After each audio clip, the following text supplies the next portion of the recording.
भक्तों, ओम नमः शिवाय, श्री शिवाय नमस्तुभ्यम, जय श्री महाकाल। भक्तों, क्या आपके भी घर में कोई ऐसा बच्चा है जो आपकी बात बिल्कुल भी नहीं मानता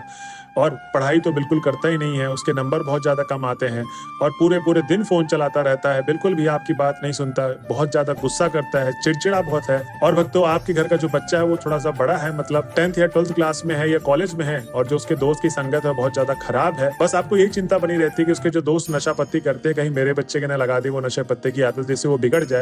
तो भक्तों, चिंता मत करिए, आज की जो ये वीडियो है मात्र आपके लिए। जी हाँ भक्तों, गुरुदेव जी कहते हैं कि जितनी भी माता पिता अगर आप इस उपाय को करते हैं, जो आपके घर का जो बच्चा है वो जीवन में बहुत ज्यादा प्रगति करेगा, जो उसकी बुरी आदतें हैं सब समाप्त होंगी और अपने लाइफ को, कैरियर को लेके बहुत ज्यादा चिंतित रहेगा, फोकस रहेगा। तो भक्तों, चलिए चलते हैं उपाय की तरफ और जानते हैं गुरुदेव जी ने आज के इस वीडियो में आपके बच्चे के जीवन काल से रिलेटेड कौन कौन से उपाय बताए हैं जिसको करने मात्र से आपके बच्चे का जीवन सुधर जाएगा। तो भक्तों, चलिए चलते हैं वीडियो की तरफ। और जो भी भक्त आज हमारे चैनल में पहली बार आए हैं और मेरी आवाज पहली बार सुन रहे हैं तो चैनल कर ले सब्सक्राइब और बेल नोटिफिकेशन को ऑन कर ले, जिससे गुरुदेव जी की आने वाली अपकमिंग वीडियोस आपको मिलती रहे। तो भक्तों, सबसे पहले उपाय की तरफ चलते हैं कि जो गुरुदेव जी बताते हैं कि ये वाला उपाय है आपको किसी भी सोमवार वाले दिन कर लेना है। जी हाँ भक्तों, जो अगला सोमवार आएगा उस दिन आपको ये उपाय करना है। इस उपाय में गुरुदेव जी कहते हैं कि आपको ये मीठे बेल का उपाय चाहिए और जो मीठे बेल का उपाय गुरुदेव जी ने बताया है इसमें आपको भस्म तैयार करना है मीठे बेल की। अब इसको कैसे करना है, चलिए आइए जानते हैं। तो भक्तों, गुरुदेव जी कहते हैं कि सबसे पहले तो आपको मीठा बेल चाहिए। अब जो बेल होता है, जूस की दुकान में आप जाएंगे तो वहां पर आप उससे बोलेंगे कि बेल के अंदर का गूजा निकाल के दे दे। आपको बेल के ऊपर वाला छिलका नहीं चाहिए, मात्र अंदर का जो फल होता है, जो गूजा होता है, जिसका जूस बनता है, वो आपको चाहिए। 1 से 2 बेल का ला लें और उसके बाद आपको करना क्या है, गुरुदेव जी कहते हैं ये जो चीजें हैं आपको सोमवार से पहले करके रख लेनी है। ठीक, तो जो भस्म आप तैयार करेंगे वो 1-2 दिन लगेगा तैयार करने में, तो इसको आप पहले कर लेना है, मतलब फ्राइडे या सैटरडे को कर लें, तो जिससे आप सोमवार के दिन इस उपाय को कर सके। तो गुरुदेव जी कहते हैं कि जब आप गूझा ला लेंगे बेल का तो आपको करना यह है कि उसको धूप में सुखवा लेना है। जब वो अच्छी तरीके से सूख जाएगा तो उसको आपको जलाकर उसकी भस्म तैयार करनी है। ठीक, तो बेल की आपको भस्म कैसे तैयार करनी, जब वो सूख जाएगा तो उसको जला ले। ठीक, जो उसका भस्म तैयार होगा तो उसको करना क्या है, गुरुदेव जी बोलते हैं छन्नी ले ले, छन्नी से छान ले, तो प्योर पाउडर फॉर्म में एकदम आपको भस्म मिल जाएगा और उसको किसी डिब्बी में भर ले। अब भक्तों, गुरुदेव जी कहते हैं कि जब आप उसको एक किसी डिब्बी में भर लेंगे, अब आपको सोमवार वाले दिन एक तांबे के लोटे में जल भरना है और याद रहे, स्मरण रहे आपको ये चीज, या आप कहीं पर लिख ले कि जो जल आप लेंगे वो आपको घर से भरना है। ठीक, मंदिर परिसर से आपको जल नहीं भरना है, इस चीज का आपको विशेष ध्यान देते हुए उपाय को करना है। अब भक्तों, गुरुदेव जी कहते हैं कि जब आप मंदिर में पहुंच जाएंगे, मीठा बेल का जो भस्म आपने तैयार किया था और एक लोटा जल लेके, तो सबसे पहले आपको महादेव की, शिव जी की 7 से 10 मिनट आराधना करनी है। जी हाँ भक्तों, गुरुदेव जी कहते हैं कि 7 से 10 मिनट भगवान भोले बाबा की आराधना करना बहुत ज्यादा अनिवार्य है इस उपाय में। अब ये अनिवार्य क्यों है इसको मैं एकदम लास्ट में बताऊंगा उपाय के। सबसे पहले आप लोग एकदम उपाय को जान लेते हैं अच्छी तरीके से, ठीक है ना। तो गुरुदेव जी कहते हैं कि जब आप 7 से 10 मिनट आराधना कर लेंगे तब आपको करना यह है कि उत्तर दिशा की तरफ मुख कर लें और शिवलिंग के सामने आपको खड़े हो जाना है। ठीक, तो जो ये पूरा का पूरा उपाय करेंगे तो जो आपका मुख होगा, चेहरा होगा, वो आपका उत्तर दिशा की तरफ होना चाहिए। ठीक, तो गुरुदेव जी कहते हैं कि सबसे पहले तो आपको करना यह है कि जो एक तांबे के लोटे में जल लेकर गए थे वो पूरा का पूरा एक लोटा जल महादेव के शिवलिंग पे समर्पित कर देना है। तो जल को पूरा का पूरा समर्पित कर दे महादेव के शिवलिंग पे। अब जल अर्पित करने का तरीका होता है, तो गुरुदेव जी ने बताया है इस तरीके को कैसे करना है। आपने देखा होगा कि जो नदी होती है एक समान धारा की तरह नदी बह रही होती है, ना ज्यादा तेज होती है ना ज्यादा धीरे होती है, एक ही स्पीड में, एक ही लय में, एक ही धारा बनाते हुए बहती है। तो ऐसे ही गुरुदेव जी कहते हैं कि आप जब जल अर्पित करेंगे तो ना बूंद बूंद करना है, ना ज्यादा तेजी से करना है, आपको एक समान धारा बनाते हुए, ना ज्यादा धीरे हो ना ज्यादा तेज हो, और पूरा का पूरा एक लोटा जल आपको समर्पित कर देना है महादेव के शिवलिंग पे।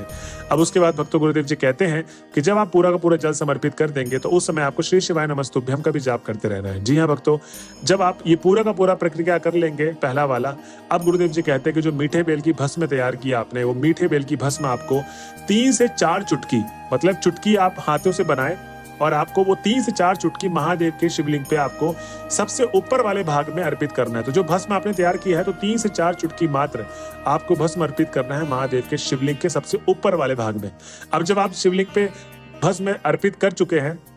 अब गुरुदेव जी कहते हैं कि आपको अपने बच्चे का नाम और गोत्र बोलना है और आपके बच्चे के जीवन काल से रिलेटेड जो भी समस्याएं हैं, चाहे आपकी वो बात नहीं सुनता, जिद्दी बहुत है, गुस्सा बहुत आता है उसको बात में, जो आपका बच्चा है पढ़ाई में कमजोर है, उसकी पढ़ाई के लिए आप उपाय करने के लिए आए हैं, या अगर आपका बच्चा पढ़ने में बहुत तेज और आप चाहते हैं कि मेरा बच्चा ऐसे ही और बहुत ज्यादा प्रगति करे अपने जीवन काल में, या किसी चीज की तैयारी कर रहा है, ये सारी समस्याएं आपको बोलते हुए भगवान भोले बाबा से मांग लेनी है और जो भी आपकी मनोकामना भगवान भोले बाबा से मांगते हुए अपने घर की तरफ चले जाना है। भक्तों, गुरुदेव जी कहते हैं कि जो भी भक्त मेरे बताए गए पहले उपाय को ऐसे करता है जैसे जैसे मैंने आपको बताया है, उसकी जो भी मनोकामना है भगवान भोले बाबा अवश्य पूर्ण करते हैं। तो ठीक है, आपको ऐसे ही उपाय करना है जैसे जैसे मैंने आपको बताया है, इस चीज का आपको विशेष ध्यान देना है। अब हम चलते हैं अपने अगले उपाय की तरफ, जिसमें गुरुदेव जी कहते हैं कि जिस बच्चे का मतलब जो बड़े बच्चे हैं 11th 12th क्लास में कॉलेज में है, वो पूरे पूरे दिन बाहर रहते हैं अपने दोस्तों के साथ, घर पे तो आते ही नहीं है, रात को आते हैं या एक एक दो दिन के लिए बाहर रहते हैं, या नशे पत्ते की आदत शुरू कर दी है उसने, बहुत ज्यादा नशा करता है आपका बच्चा, अब उसके नशे से आप लोग बहुत ज्यादा परेशान हैं,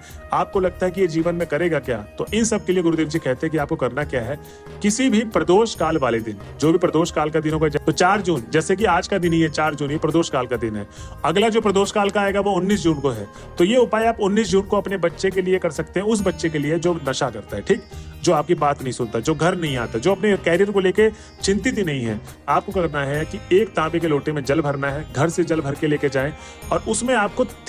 मात्र 3 काली तिल डालनी है, ठीक, तो 3 काली तिल डाल दे उसी एक लोटे जल पे। अब आपको महादेव के मंदिर में पहुंच जाना है। भक्तों, गुरुदेव जी कहते हैं कि जब आप महादेव के मंदिर पहुंच जाएंगे तो आपको संभ्रेश्वर महादेव का स्मरण करना है। किनका करना है? भगवान भोले बाबा के रूप का संभ्रेश्वर महादेव का रूप है एक, वही आपको संभ्रेश्वर महादेव का स्मरण करना है, ठीक। जब आप संभ्रेश्वर महादेव का स्मरण कर लेंगे 7 से 10 मिनट, उसके बाद गुरुदेव जी कहते हैं कि आपको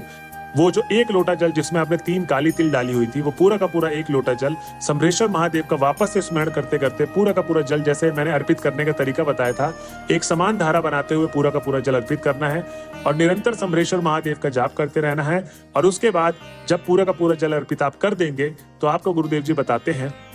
कि अब अपने बच्चे का नाम और गोत्र बोले, जो भी समस्याएं हैं उसके नशे से रिलेटेड, उसके कैरियर से रिलेटेड, या आपकी बात नहीं मानता है, या बाहर जाके वो लड़ाइयाँ करता है, उसकी जो संगत खराब है, इन सब के रिलेटेड अगर आपका बच्चा बिगड़ा है तो वो आपको समस्या बतानी है महादेव को, और उसके बाद आपको अपनी मनोकामना बोलते हुए घर की तरफ चले जाना है। भक्तों, गुरुदेव जी कहते हैं कि जो भी भक्त मेरे बताए गए उपाय को, दूसरा वाला उपाय है, इसको इस तरीके से करता है जैसे जैसे मैंने बताया है, उसकी जो भी मनोकामना है शंभरेश्वर महादेव भगवान उसकी पूर्ण करेंगे और आपका बच्चा एकदम सीधे लाइन पे आ जाएगा, उसकी कोई भी नशे पत्ते की आदत नहीं रह जाएगी और आपका बच्चा जीवन में बहुत आगे जाएगा। तो भक्तों, ये थे 2 उपाय जो गुरुदेव जी ने बताए थे आपके बच्चे के जीवन काल से रिलेटेड। आप इस उपाय को करिए, लाखों लोगों ने इस उपाय को किया है, उनको रिजल्ट मिला है, आपको भी रिजल्ट जरूर मिलेगा। अब भक्तों, मैं आपको बताना चाहूंगा थोड़ा सा लास्ट में कि आपको 7 से 10 मिनट आराधना क्यों करनी होती है। और मैं तो चाहता हूं कि जो भी आप उपाय करने के लिए जाएं तो आप 7 से 10 मिनट आराधना जरूर करें। इससे होता क्या है कि जो आपकी मनोकामना पूर्ण होने के चांसेस होते हैं वो 100% होते हैं, ठीक। तो इसमें गुरुदेव जी कहते हैं कि ज्यादातर भक्त जब उपाय करने के लिए जाते हैं तो किस मन से जाते हैं, क्या उनका मन शांत है, अशांत है, कितने विचार चल रहे हैं, क्या विचार उनको घेरे हुए हैं जिससे वो मनोकामना पूर्ति का उपाय नहीं कर पा रहे हैं। तो आपको करना ये है कि 7 से 10 मिनट आराधना करनी है। जब आप आराधना करते हैं ना, होता क्या है कि जो आपका मन होता है एकदम अधीन हो जाता है भगवान के चरणों पे। तो आपको करना यही है कि महादेव के नाम का स्मरण करना है, आपका मन एकदम शांत हो जाएगा, लीन हो जाएगा, चित हो जाएगा। तो जो भी आप मनोकामना मांगेंगे वो सच्चे दिल से भगवान भोले बाबा तक पहुंचेगी, और सच्चे दिल से याद किया हुआ और मांगा हुआ मनोकामना भगवान भोले बाबा अवश्य पूर्ण करते हैं। तो इसलिए मैंने बोला था आपको 7 से 10 मिनट आराधना कर रही है। तो भक्तों, ये था आज का उपाय। अगर आप वीडियो के लास्ट तक आ गए हैं तो श्री शिवाय नमस्तुभ्यम लिखना ना भूले। अगले वीडियो में मिलते हैं, जब तक के लिए हर हर महादेव।